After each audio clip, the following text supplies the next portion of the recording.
El denostado Borbón puso el comercio de esclavos desde África a las Indias en manos de la burguesía catalana en régimen de monopolio.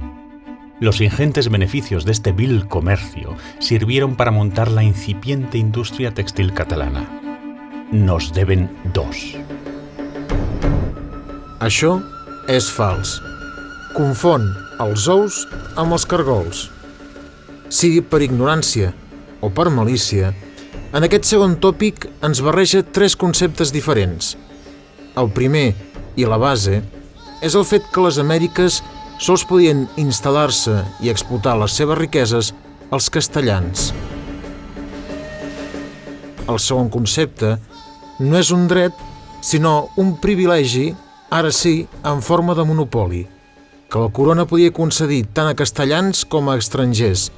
Es tractava del tràfic d'esclaus, del dret exclusiu a traficar amb persones entre Àfrica i les colònies de les Índies. D'això se'n deia asiento de negros, i mai, repeteixo, mai va ser concedit als catalans. El 1701, Felip V ho va regalar als francesos i el 1713 als britànics. Qui va explotar el comerç d'esclaus va ser Sa Majestat Britànica i els seus socis.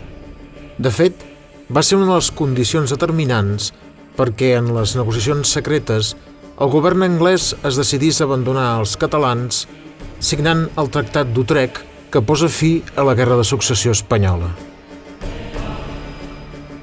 El tercer concepte és un altre privilegi que la monarquia concedia als no castellans, és a dir, als estrangers. Era el navío de permiso, i aquest sí que va ser concedit als catalans. El navío de permiso era una autorització per enviar una sèrie de vaixells cap a les Amèriques per comerciar sense passar per Sevilla, per la duana, i sense ser atacat per la flota castellana. Felip V va concedir 2 vaixells anuals als catalans i Carles d'Àustria 4. El navío de permiso realment va durar molt poc, ja que amb la Guerra de Successió es va perdre. Llavors, què hi ha dels traficants d'esclaus catalans? Al principi, ja hem explicat que sols els castellans podien instal·lar-se a les Amèriques i explotar-ne les riqueses.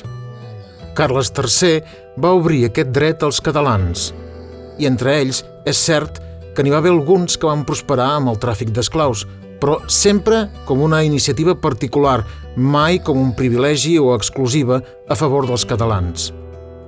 Així, és possible que una part del benefici anés invertida cap a la indústria catalana, però ja hem vist que l'empenta i la feina més dura en el bastiment d'aquesta empresa col·lectiva venia de molt més lluny i tenia origen popular, en les formiguetes. En definitiva, una altra que els catalans no devem. Aquesta era fàcil. Ens en queden 2. Seguim.